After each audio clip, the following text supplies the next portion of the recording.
baik.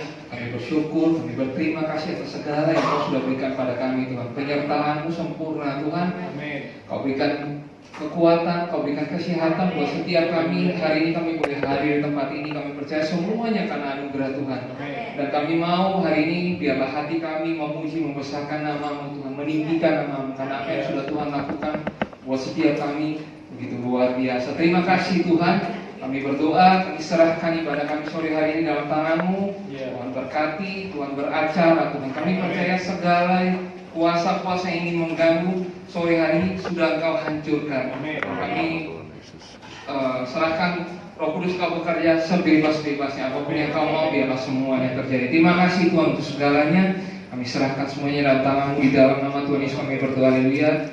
Amin. Siapa sih ini percaya kalau Tuhan kita itu Tuhan yang baik, luar biasa. Amin. Mari kita sama-sama bangkit berdiri. Kita mau sama-sama katakan di hadapan kemegahan-Mu kami datang, kami menyembah-Mu Tuhan.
Masuk gerbangnya dengan hati yang bersyukur. Amin. Amin.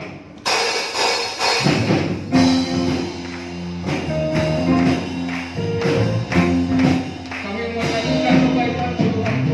Masuk gerbangnya bersyukur dengan penuh pujian, dengan penuh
Terima kasih Bapa kami yang baik,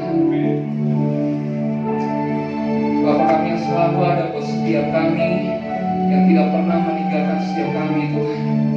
Terima kasih untuk segala anugerah-Mu, kesetiaan-Mu dalam kehidupan kami Tuhan. Mari kita siapkan hati kita untuk kita bersembah Dia lebih lagi.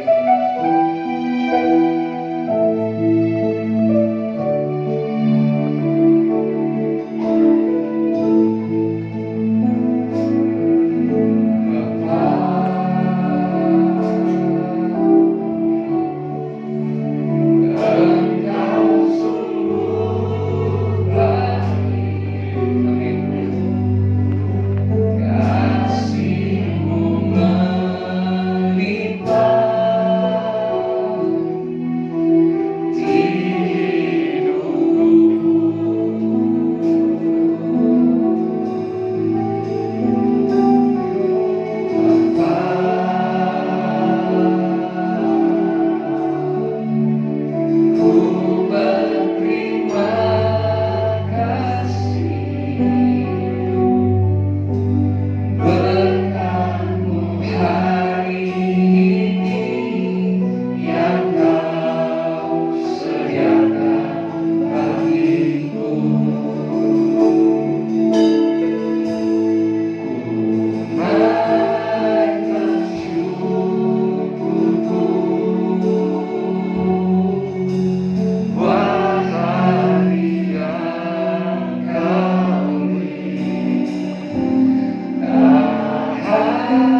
setiamu di sepanjang hidup. Amin Tuhan, terima kasih. Kita akan bersama Bapak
dalam hidup. Mari sujud kita ikat tepuk tangan sore kita. Haleluya. Sungguh kami naikkan syukur kami bahwa kami punya Bapa yang luar biasa, mengasihi kami, memperhatikan kami, tidak pernah meninggalkan kami sendiri. Bahkan Kau selalu menyatakan kasih setia-Mu yang selalu baru setiap pagi Tuhan. Terima kasih, kami bersyukur untuk segala kebaikan-Mu. Terima kasih Tuhan untuk kesempatan yang Tuhan berikan kepada kami. Sore hari ini kami boleh datang di rumah Tuhan. Kami sampaikan puji-pujian, sorak-sorai syukur kami yang keluar dari hati yang sungguh mengasihi Tuhan. Dan kami percaya setiap pujian yang kami sampaikan boleh menyenangkan hati Tuhan. Engkau hadir di tengah-tengah ibadah kami, bersemayam di atas pujian penyembahan setiap umat-umat-Mu. Karena itu kami hargai, kami hormati kehadiran-Mu. Kami buka hati kami lebih lagi. Bahkan kami mau ambil sikap seperti Maria untuk duduk diam di bawah kaki Tuhan, menerima firman kebenaran yang sangat kami butuhkan. Mari urapi setiap kami ya Roh Kudus. Lembutkan hati kami. Beri kami hati seorang hamba, telinga seorang murid, sehingga setiap benih firman Tuhan yang akan ditaburkan tidak berlalu dengan sia-sia. Melainkan firman Tuhan itu sungguh boleh tertanam, berakar, bertumbuh, dan berbuah dalam hidup kami. Hidup kami semakin diubah menjadi seperti yang Tuhan kehendaki. Roh Kudus, rapi pula hamba-Mu yang terbatas. Taruh pikiran dan perkataan Kristus pada diri hamba-Mu. Dalam Tuhan yang berkata-kata melalui mulut bibir hamba-Mu, sampaikan satu bagi setiap kami saat ini. Kami umat-umat Tuhan siap untuk menerimanya. Di dalam nama Tuhan Yesus Kristus, semua yang siap diberkati dengan firman Tuhan bersama kita berkata amin. Jangan kembali Bapak Saudara. Shalom, Tuhan. Tentunya kita bersyukur ya untuk kesempatan yang Tuhan berikan. Di lewat pujian kita nyatakan syukur kita, terima kasih kita kepada Tuhan yang begitu mengasihi kita. Kasih setianya selalu baru dinyatakan untuk hidup kita ya. Oke, nah sore malam ini kita akan kembali sama-sama belajar firman Tuhan. Kita buka Alkitab kita dari kitab Efesus pada pasal yang kelima, di ayat yang ke-17. Kitab Efesus pasal yang kelima, di ayat yang ke-17. Saya akan bacakan, Bapak Saudara bisa melihat, menyimak dari Alkitab ataupun gadget yang tentunya hanya digunakan untuk membuka Alkitab saja ya. Efesus pasal yang kelima, di ayat yang ke-17. Demikian firman Tuhan. Sebab itu janganlah kamu bodoh, tetapi usahakanlah supaya kamu mengerti kehendak Tuhan. Amin. Judul perenungan firman Tuhan pada malam hari ini adalah mengerti kehendak Tuhan. Nah Bapak Saudara, untuk mengerti kehendak Tuhan, memang Alkitab berkata harus diusahakan. Ya, usahakanlah, berarti ada sebuah upaya, ada sebuah kesungguhan, ada sebuah kerinduan. Kalau kita umat Tuhan menganggap bahwa kehendak Tuhan itu penting buat kita, kita membutuhkan kehendak Tuhan dalam hidup kita, dalam perjalanan kita mengiring Tuhan, dalam perjalanan hidup kita, kita butuh kehendak Tuhan. Maka saya yakin Bapak Ibu Saudara saya pasti rindu akan kehendak Tuhan, pasti akan berupaya, berusaha untuk bisa tahu dan mengerti kehendak Tuhan. Nah memang ya, untuk mengerti kehendak Tuhan ini bukan hal yang mudah. Dan kita tidak akan bisa mengerti kehendak Tuhan dengan akal pikiran kita yang terbatas. Nggak bisa, so. Ya banyak umat Tuhan ya yang mencoba mengerti kehendak Tuhan dengan akal pikiran yang terbatas, akhirnya bingung. Apa ya maksud Tuhan? Apa ya kehendak Tuhan buat hidup saya? Kok saya mengalami hal-hal seperti ini? Ya, kok ada peristiwa-peristiwa yang terjadi dalam hidup saya? Apa mau Tuhan dalam hidup saya? Apa kehendak Tuhan buat hidup saya? Bingung, so. Mengapa? Karena menganalisanya dengan akal pikiran manusia. Akal pikiran manusia ini terbatas. Tetapi apa yang harus kita lakukan supaya kita bisa mengerti kehendak Tuhan. Mari kita buka dalam kitab Kolose pasal yang pertama di ayat yang ke-9. Kolose pasal yang pertama di ayat yang ke-9. Demikian firman Tuhan. Sebab itu sejak waktu kami mendengarnya, kami tiada berhenti-henti berdoa untuk kamu. Kami meminta di dalam doa maksudnya, supaya umat Tuhan menerima segala hikmat dan pengertian yang benar untuk mengetahui kehendak Tuhan dengan sempurna. Ternyata Bapak Saudara, untuk bisa mengetahui kehendak Tuhan dengan sempurna butuh hikmat dan pengertian yang benar. Siapa yang bisa memberikan hikmat dan pengertian yang benar? Tentunya ya juga Tuhan. Sekali lagi, kalau kita andalkan akal pikiran manusia kita sendiri, nggak bisa ngerti kehendak Tuhan. Kita akan bingung. Ya, tetapi ketika kita berdoa minta Tuhan berikan aku hikmat, berikan aku pengertian yang benar, supaya aku bisa mengerti apa yang Tuhan kehendaki dalam hidupku, supaya aku bisa tahu kehendak Tuhan itu apa dalam hidupku. Maka saya percaya, ya, Bapak Ibu Saudara saya akan diberi hikmat dan pengertian yang benar oleh Tuhan. Ya, oke. Nah, sekarang kita lanjut, Saudara. Ya. Nah, bicara tentang kehendak Tuhan, maka ada dua jenis kehendak Tuhan. Ya, yang pertama, kehendak Tuhan yang sempurna. Kehendak Tuhan yang sempurna, artinya yang memang benar-benar kehendak Tuhan. Kehendak Tuhan yang absolut, yang mutlak, yang sempurna, perfect. Idealnya itu seperti itu. Itulah kehendak Tuhan yang sempurna. Saya nggak jelaskan dulu, nanti saya buat perbandingan ya. Yang kedua adalah kehendak Tuhan yang diizinkan. Ya, jadi kalau yang pertama itu kehendak Tuhan yang sempurna, absolut, mutlak, memang benar-benar kehendak Tuhan. Tapi yang kedua adalah kehendak Tuhan yang diizinkan. Ada kata diizinkan, bukan sempurna, tapi diizinkan. Mengapa diizinkan? Karena ada memaksa, karena ada unsur paksaan. Saya kasih contoh ya, nah, ini supaya kita menangkap dua jenis kehendak Tuhan ini, maka Bapak Saudara dan saya akan belajar ya contoh dari Alkitab juga.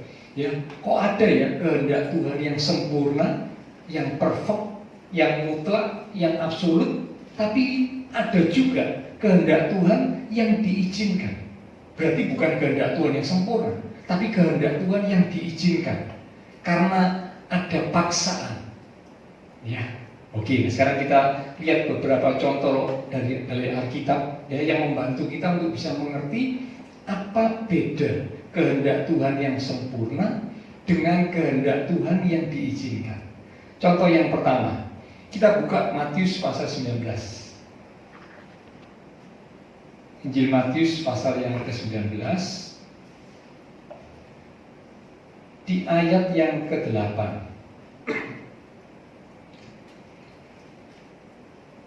Nanti ayat-ayat yang lain Bapak Ibu Saudara bisa baca sendiri di rumah ya, untuk bisa mengerti dengan lebih jelas ya. Tapi saya cuma ngambil ayat yang ke-8. Kata Tuhan Yesus kepada mereka, karena ketegaran hatimu, Musa mengizinkan kamu menceraikan istrimu. Perhatikan, tetapi sejak semula tidaklah demikian.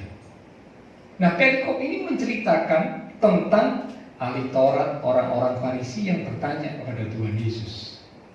Pertanyaannya ditujukan khusus tentang perceraian. Ya. Jadi contoh yang pertama untuk bisa tahu tentang bedanya kehendak Tuhan yang sempurna dengan kehendak Tuhan yang diizinkan itu contohnya perceraian. Ini yang pertama, Sob. Saya yakin kalau tentang perceraian Bapak Ibu Saudara sudah tidak asing ya. Karena hari-hari ini di kehidupan manusia ya, dalam mereka berumah tangga terjadi banyak sekali kasus perceraian. Betul ya? Sekarang perceraian itu dianggap biasa. Kalau beberapa tahun yang silam, Sob ya, mungkin 30, 40, 50 tahun yang silam, perceraian itu jarang terjadi. Saya ingat waktu saya kecil, jarang dengar kata-kata bercerai itu jarang. Tapi sekarang ini perceraian itu marak, banyak dilakukan. Ya, apalagi kalau orang-orang yang tidak mengenal Tuhan, tidak mengenal firman Tuhan dengan sungguh, mereka menganggap perceraian itu ya wajar, tidak apa-apalah, biasa, ya tidak cocok, ya sudah cerai, bisa. Nanti lanjut lagi cari pasangan yang baru, ya ganti pasangan, cari suami baru, cari istri baru. Bahkan nikah cerainya bukan cuma satu kali, ya nikah cerai itu bisa terjadi sampai berulang-ulang kali. Ya, beberapa tokoh selebritis yang terkenal itu, ya kalau Bapak Ibu mengikuti perjalanan mereka, ada yang nikah cerai itu nggak tahu sampai berapa, 3, 4, 5 kali. Wow, luar biasa. Ya, bukan luar biasa baiknya, tapi luar biasa keadaan dunia ini. Ya, nah, tetapi sesungguhnya kehendak Tuhan itu seperti apa? Nah, Tuhan Yesus menjawab pertanyaan dari para ahli Taurat, ya, orang-orang Farisi. Mereka tanya, Tuhan, apakah diizinkan manusia itu untuk bercerai? Orang yang sudah menikah, suami istri, diizinkan untuk bercerai. Lalu Tuhan memberi jawaban, ya di ayat-ayat yang di atasnya dikatakan apa yang sudah dipersatukan oleh Allah tidak boleh dipisahkan oleh manusia. Itu Bapak Ibu bisa baca ayat-ayat di atasnya. Ya, apa yang sudah dipersatukan oleh Allah tidak boleh dipisahkan oleh manusia. Itu ayat-ayat di atasnya ada, di kitab Kejadian juga ada. Artinya apa? Berarti Tuhan, kehendak Tuhan, ya, yang sesungguhnya, yang mutlak, yang sempurna, itu boleh bercerai nggak, saudara? Nggak boleh, nggak boleh. Ya, kehendak Tuhan yang sempurna, kehendak Tuhan yang absolut itu tidak diizinkan untuk bercerai.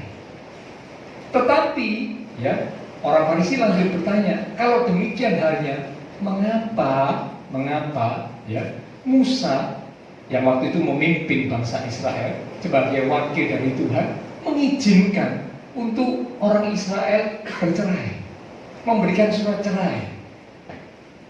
Katanya kehendak Tuhan tidak boleh bercerai. Apa yang sudah dipersatukan oleh Allah tidak boleh dipisahkan oleh manusia. Tapi kenapa kok Musa mengizinkan? Nah, lalu di ayat yang ke-8 itu Tuhan berkata, karena ketegaran hatimu, maka Musa mengizinkan kamu menceraikan istrimu. Tetapi sejak semula, maksudnya awalnya, tidaklah demikian. Jadi berarti dari contoh kasus yang pertama tentang perceraian, saya boleh simpulkan, kehendak Tuhan yang mutlak, yang sempurna, itu umat Tuhan tidak boleh bercerai.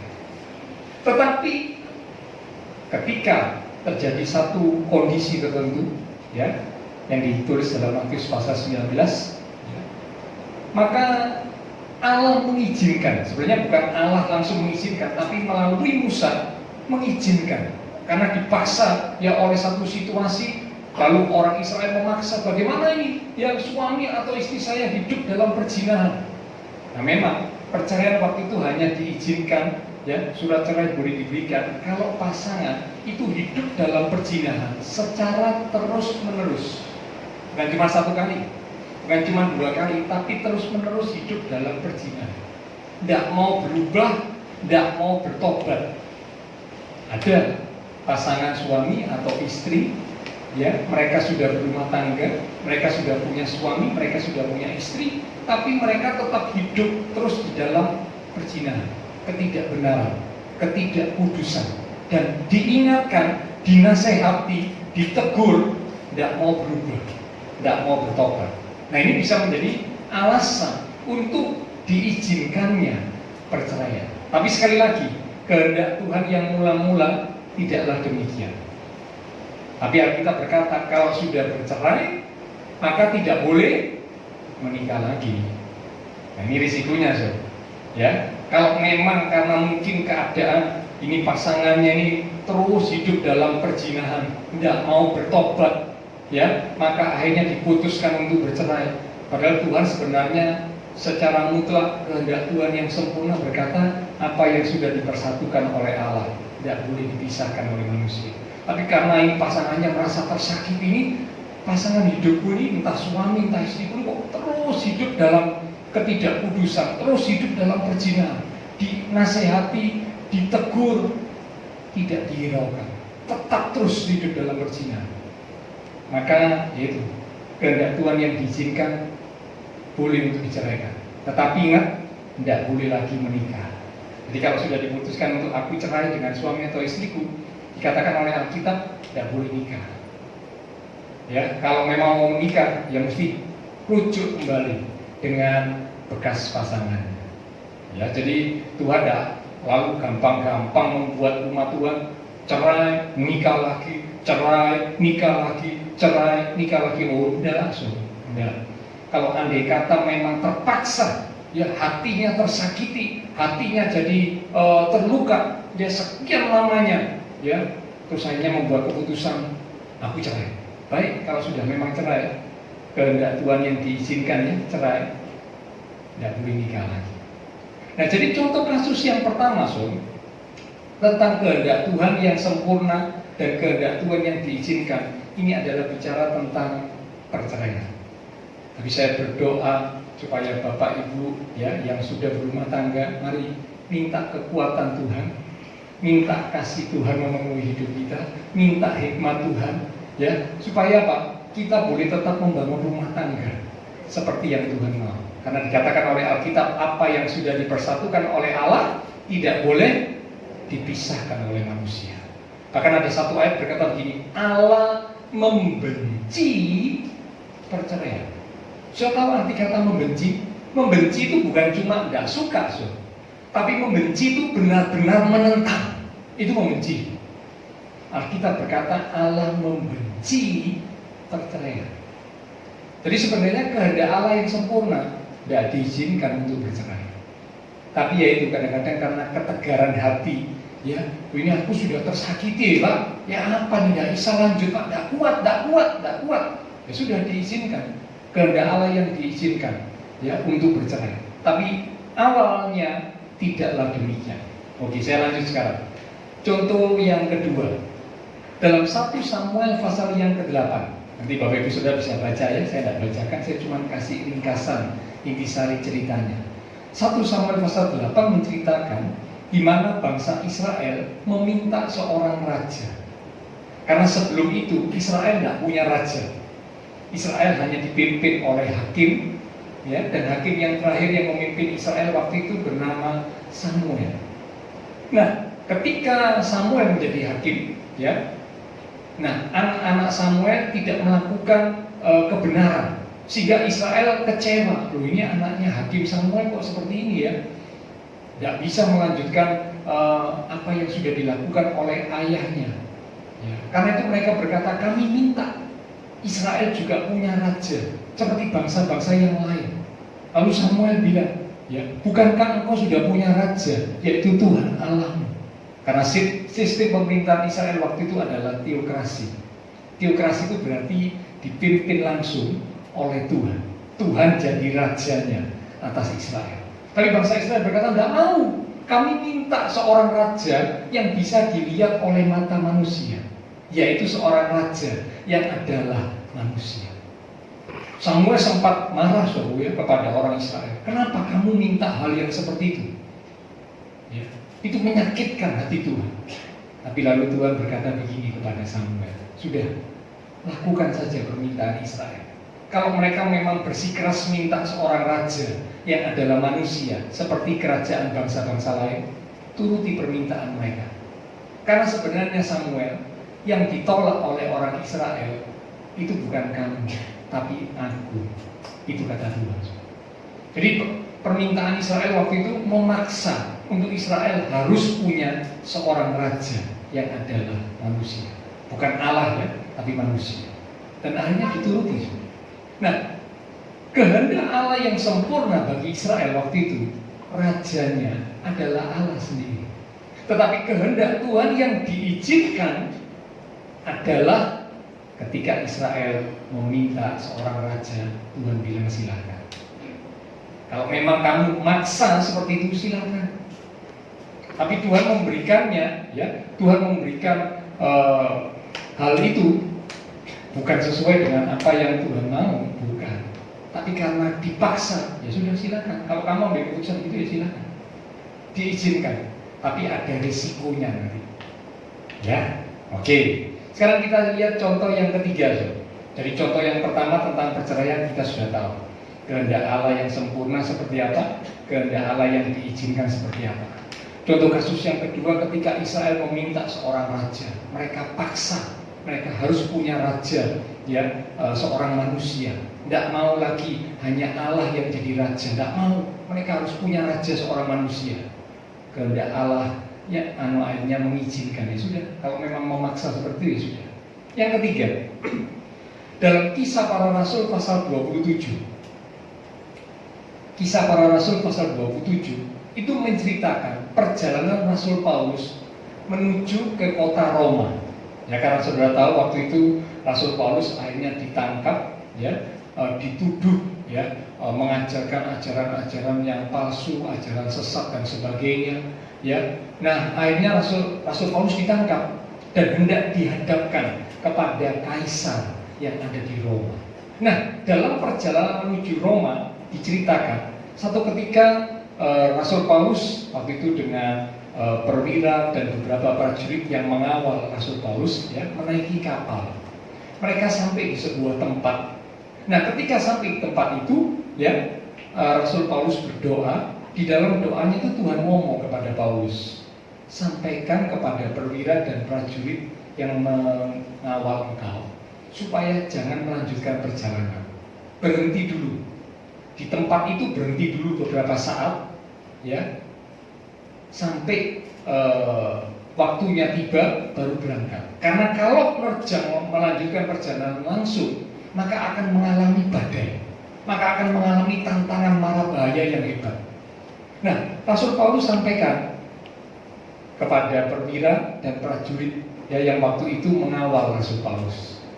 Nah, perwira ini ketika dengar apa yang disampaikan oleh Rasul Paulus, dia tanya kepada nahkoda dan awak kapal, menurut kalian bagaimana? Ini ada usulan perjalanan kita dihentikan, jangan lanjut dulu karena akan ada tantangan mara bahaya, ya, ada badai dan sebagainya. Kita berhenti dulu. Kalau menurut kalian nahkoda dan para awak kapal bagaimana? Lalu nahkoda dan para awak kapal ini yang secara manusia, ya, mengerti tentang cuaca dan sebagainya, mereka lihat enggak, baik-baik saja, kita bisa lanjut. Buat apa ditunda? Kalau ditunda nanti tambah kita enggak bisa segera sampai ke tempat tujuan. Kita lanjut aja langsung, enggak usah dihiraukan nasihatnya Paulus itu, enggak usah. Ya, nah lalu perwira dan para prajurit itu ngikut, ya, nasihat dari nahkoda dan awak kapal. Dan singkat cerita kalau Bapak Ibu baca, di tengah perjalanan datanglah badai yang luar biasa. Ini nahkoda dan awak kapal yang pengalaman kebingungan, bahkan ketakutan. Ya, dicatat sampai barang-barang yang ada di kapal itu dibuang semua. Ya. Peralatan kapal juga dibuang supaya kapalnya ini tidak terlalu banyak beban karena badai yang begitu hebat, ya. Sampai satu ayat berkata, sampai satu keadaan putuslah harapan mereka. Dengan kata lain, putus asa. Ini orang yang pinter-pinter, yang hebat-hebat tentang pelayaran, ya, tentang perjalanan di laut. Tadi bilang tidak apa-apa, tidak masalah, lanjut aja. Sekarang ada di situasi ketakutan, putus asa. Nah, dari contoh ini kita bisa lihat kehendak Tuhan yang sempurna buat Paulus dan orang-orang yang ada di kapal. Mereka tidak boleh lanjut perjalanan. Itu kehendak Tuhan yang sempurna. Tapi kehendak Tuhan yang diizinkan karena memaksa itu adalah melanjutkan perjalanan. Dan ketika mereka memaksa untuk melanjutkan perjalanan, ya, kehendak Tuhan yang diizinkan, ya, bukan kehendak Tuhan yang sempurna, maka akhirnya mereka mengalami kesulitan yang begitu luar biasa. Mengapa Tuhan izinkan? Ya, ini orang-orang yang ada di kapal, ini perwira, prajurit, termasuk Paulus juga, ya, dan orang-orang yang lain yang ada di kapal mengalami hal seperti itu, sampai kapal mereka hancur bahkan. Ya. Mengapa Tuhan izinkan? Tuhan ingin supaya semua yang ada di kapal itu belajar, ya, belajar untuk jadi orang yang lebih bijaksana. Mereka mengalami banyak kerugian, kerugiannya bukan main-main, ya. Hartanya mereka yang mereka bawa itu dibuang semua, termasuk bekal makanan, pakaian dan sebagainya dibuang semua.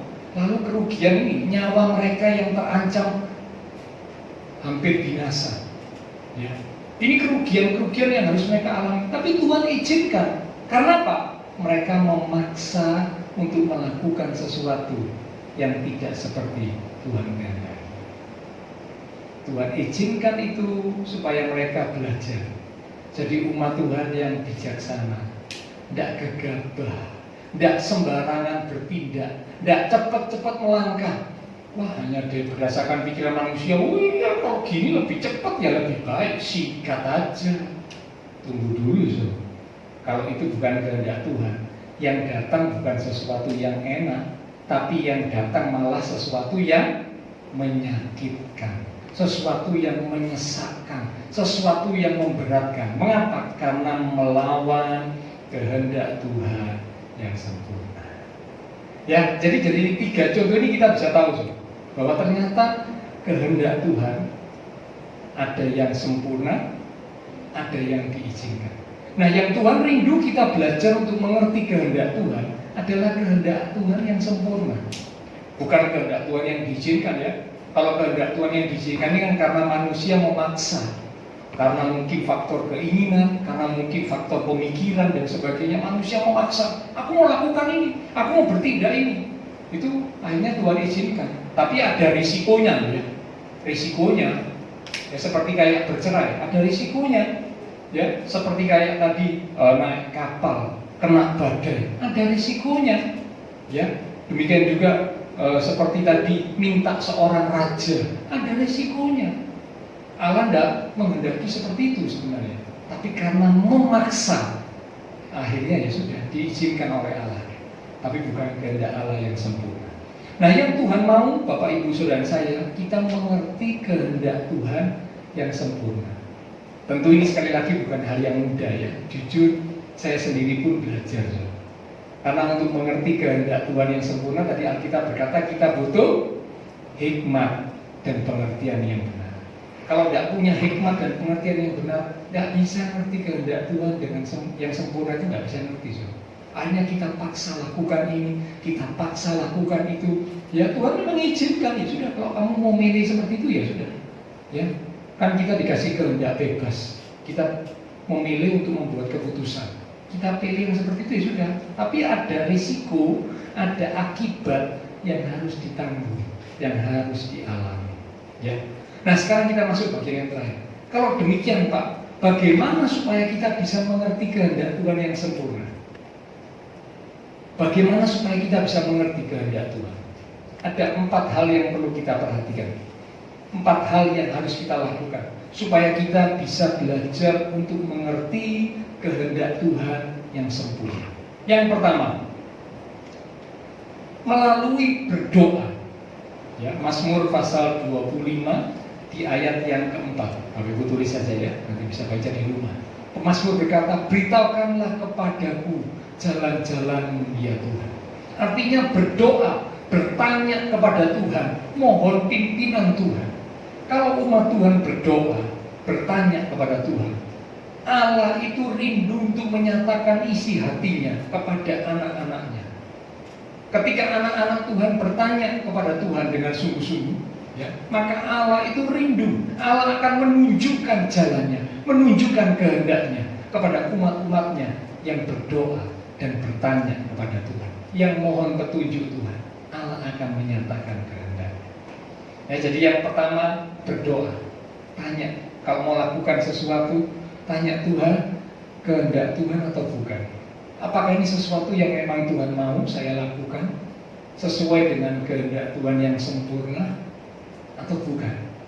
Aku mohon petunjuk Tuhan. Tidak langsung aja bertindak, enggak. Ya seperti kayak tadi perwira, langsung aja berangkat karena dipikir itu yang lebih baik, lebih cepat. Ya, tapi ternyata bukan kehendak Tuhan yang sempurna. Yang kedua, untuk bisa mengerti kehendak Tuhan, selain berdoa yang kedua adalah dengan standar firman Tuhan. Minggu yang lalu kita sudah belajar pentingnya firman Tuhan. Alkitab berkata firman Tuhan itu tepat.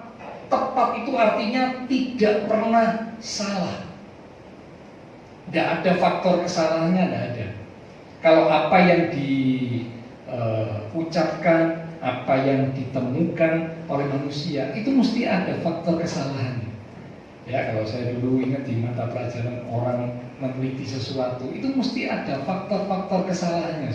Mesti ada. Tidak ada penemuan atau apa yang dilakukan oleh manusia itu sempurna. Tidak ada. Selalu ada faktor kesalahan, selalu ada. Tetapi firman Tuhan itu tepat. Mazmur pasal 19 di ayat yang ke-9. Mazmur pasal 19 di ayat yang ke-9. Dikatakan firman Tuhan itu tepat. Tepat itu tidak pernah salah. Benar. Bahkan kebenarannya itu tepat. Itu firman Tuhan. Nah, kalau Bapak Ibu Saudara saya rindu untuk mengerti kehendak Tuhan, maka jadikan firman Tuhan ini sebagai patokan, standar. Ya, kalau ada segala sesuatu cocokkan dengan firman Tuhan. Ini cocok tidak dengan firman Tuhan? Cocok tidak sesuai dengan apa yang tertulis dalam firman Tuhan dalam Alkitab? Cocok atau tidak? Kalau tidak cocok, ya jangan dilakukan. Berarti itu bukan kehendak Tuhan. Yang ketiga, kita bisa mengerti kehendak Tuhan melalui suara hati yang sudah disucikan. Suara hati nurani yang sudah disucikan. Bukan cuma suara hati biasa loh ya, tapi suara hati nurani yang sudah disucikan. Mari kita lihat ayatnya, Roma pasal 9 ayat yang pertama. Kitab Roma pasal yang ke-9 di ayat yang pertama. Demikian firman Tuhan. Aku mengatakan kebenaran dalam Kristus. Aku tidak berdusta. Suara hatiku, inilah hati nurani, turut bersaksi dalam Roh Kudus. Suara hati turut bersaksi dalam Roh Kudus. Inilah yang berarti suara hati nurani yang sudah disucikan. Setiap manusia diciptakan itu punya hati nurani. Ya, sebenarnya kalau manusia nggak jatuh dalam dosa, hati nurani ini akan menolong manusia untuk punya rank. Ya, ketika akan melakukan sesuatu yang salah, ini hati nurani langsung bersuara. Ya, hati nurani langsung berkata-kata, kamu salah, kamu tidak benar. Itu hati nurani akan mengingatkan. Tetapi akibat dosa, hati nurani manusia itu jadi tumpul. Ketika melakukan kesalahan, kadang hati nurani sudah tidak mengingatkan lagi. Bahkan ada orang yang melakukan kesalahan itu dianggap biasa. Sampai ada muncul istilah pembunuh berdarah dingin. Kok bisa? Orang yang hati nuraninya berfungsi, ketika dia melakukan tindakan yang tidak benar, hati nurani akan melawan, akan berkata, akan menyuarakan sesuatu. Ya, melakukan kesalahan diingatkan.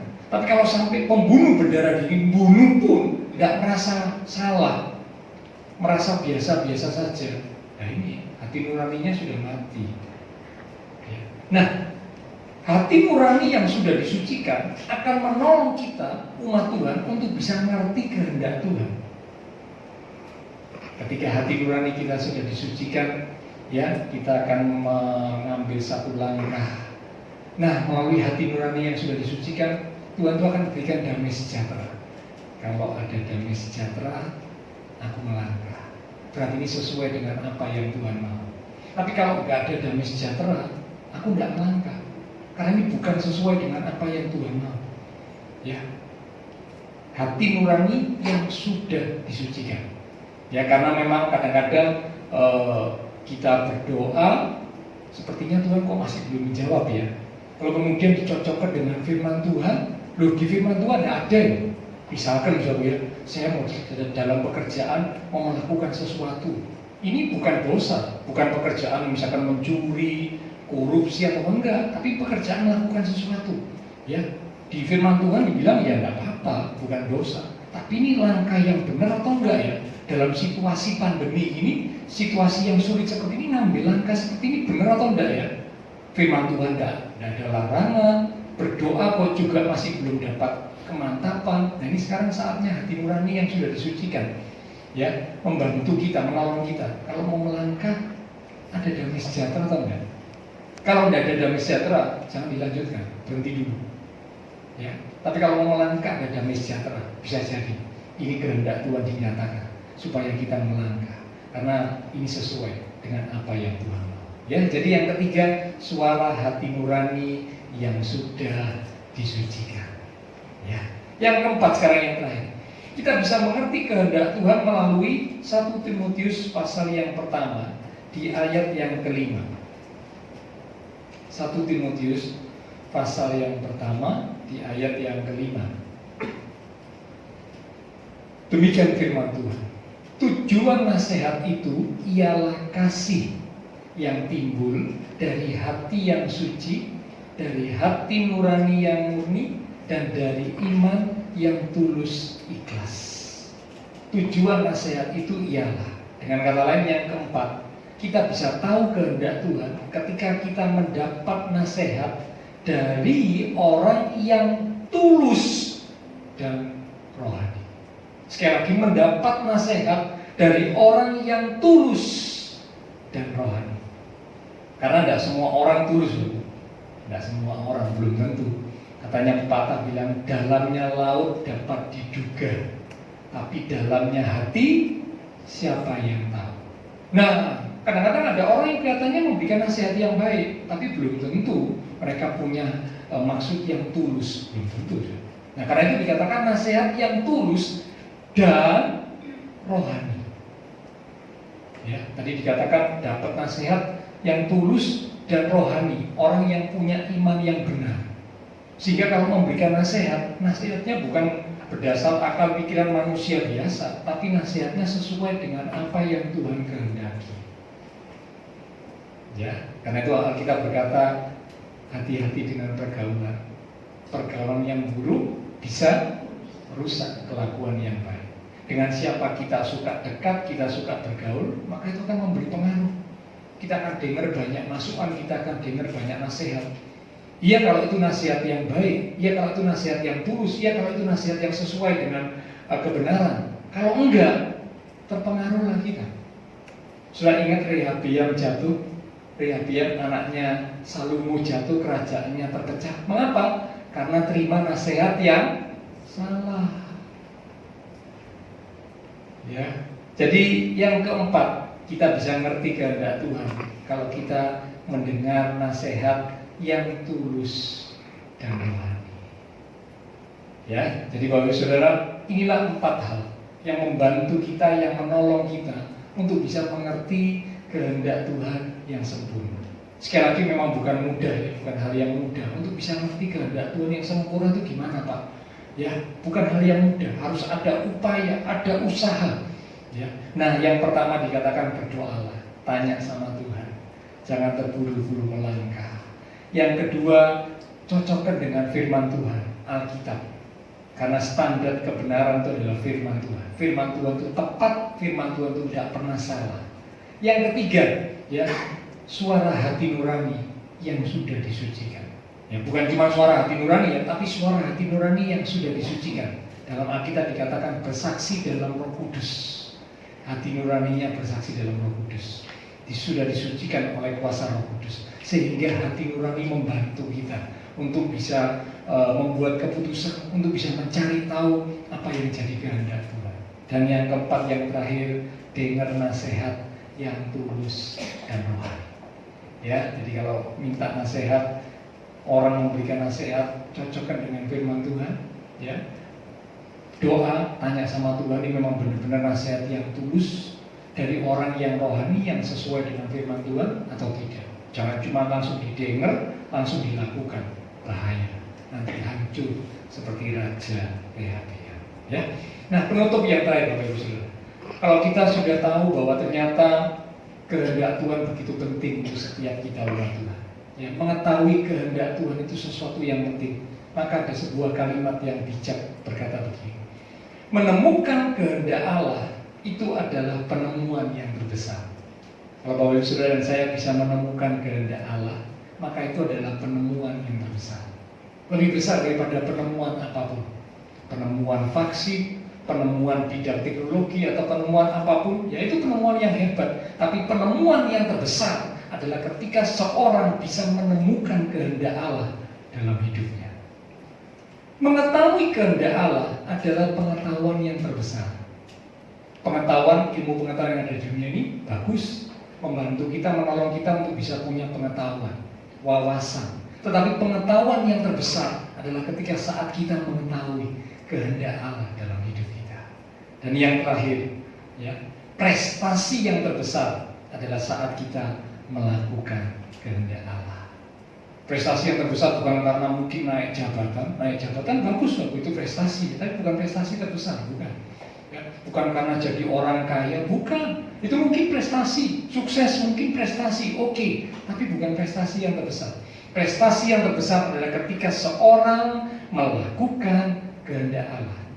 Diawali dari menemukan kehendak Allah, maka itu menjadi penemuan terbesar. Lalu dilanjutkan dengan mengetahui kehendak Allah, jadi pengetahuan yang terbesar, dan puncaknya melakukan kehendak Allah, maka itu jadi sebuah prestasi yang terbesar. Amin. Ya, biarlah Tuhan menolong, ya Roh Kudus memampukan kita supaya Bapak, Ibu, Saudara dan saya sama-sama kita belajar untuk bisa mengetahui kehendak Allah dalam hidup kita. Ya. Oke, kita akan satu dalam doa. Mari kita berdoa bersama. Terima kasih Tuhan, malam hari ini kami sudah menerima kebenaran firman Tuhan, di mana Tuhan sangat menginginkan supaya setiap kami umat Tuhan berusaha untuk mengerti kehendak Allah dalam hidup kami. Kami tahu memang mengerti kehendak Allah bukanlah hal yang mudah, tetapi kami percaya Tuhan, Engkau Allah yang rindu untuk menyatakan kehendak-Mu kepada kami umat-umat-Mu yang rindu akan kehendak-Mu. Maka biarlah kami umat-umat Tuhan berdoa, meminta petunjuk Tuhan. Sebelum kami melangkah, kami berdoa, tanya Tuhan, minta petunjuk Tuhan. Dilanjutkan dengan mencocokkan dengan standar firman Tuhan. Sesuai firman Tuhan atau tidak. Kalau sesuai dengan firman Tuhan, maka ini adalah kehendak Tuhan. Tapi kalau tidak, kami tidak akan lanjutkan. Demikian juga selanjutnya Tuhan, Engkau mengingatkan kami semua supaya kami memiliki hati nurani yang disucikan, dikuasai oleh Roh Kudus, sehingga suara hati nurani kami membantu kami untuk bisa mengerti kehendak Tuhan buat hidup kami. Ada damai sejahtera, kami mau melangkah, kami mau membuat keputusan, ada damai sejahtera. Suara hati nurani kami yang sudah disucikan membantu kami mengerti kehendak Tuhan. Dan puncaknya juga dikatakan kami terima nasihat, masukan dari orang yang tulus dan rohani.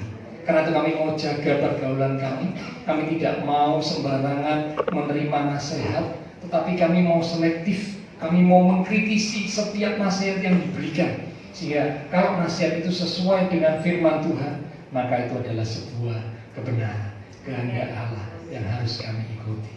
Terima kasih Tuhan, hamba terbatas untuk berkata menjelaskan, tapi Roh Kudus Engkau yang akan memberi pengarahan, Engkau yang akan memimpin, menuntun setiap kami umat Tuhan, supaya kami boleh menangkap dengan sungguh kebenaran yang sudah kami terima. Dan kami tidak lagi bimbang, kami tidak lagi bingung tentang kehendak Tuhan, tapi kami boleh bertumbuh, belajar untuk menjadi umat Tuhan yang semakin mengerti kehendak Tuhan dalam hidup kami. Terima kasih Tuhan. Kami percaya malam ini semua kami umat Tuhan yang hadir diberkati Tuhan. Karena kami tahu, karena kami hidup di dalam kehendak Tuhan. Terima kasih Tuhan. Dalam nama Tuhan Yesus Kristus kami sudah berdoa. Amin. Kami percaya Tuhan setiap apa yang sudah dilakukan oleh jemaat-jemaat Tuhan menunjukkan kasih, perhatian, dukungan dan doa-doa Allah sumber segala berkat yang akan memberkati mereka kembali berlipat kali ganda. Apa yang sudah dilakukan Tuhan pakai mereka semua, kami semua boleh bersatu untuk tetap bersama-sama melayani di GPI Raya Kalijuda sampai Maranatha Tuhan Yesus datang kembali. Terima kasih Tuhan. Terima kasih. Jikalau selesai, kami akan berpisah satu dengan yang lain. Lindungi, sertai, dan hentar kami sampai kami tiba di tempat tujuan kami masing-masing dengan selamat. Bapak, Ibu, Saudara yang dikasihi Tuhan, mari bersama tidak akan pulang kembali ke dalam keluarga, rumah tangga, pekerjaan, studi dengan membawa berkat anugerah damai, sukacita yang melimpah dari Allah Bapa Surgawi, kasih Tuhan Yesus Kristus dan persekutuan dengan kuasa Roh Kudus dan harus mimpi menuntut langkah kehidupan setiap kita. Itu terus menjadi kita sekalian mulai malam ini sampai Maranatha Tuhan Yesus datang kembali. Di dalam nama Tuhan Yesus Kristus, semua yang percaya diberkati Tuhan. Mari bersama dengan iman kita berkata, amin. Tuhan berkati Bapak Saudara sekalian ya.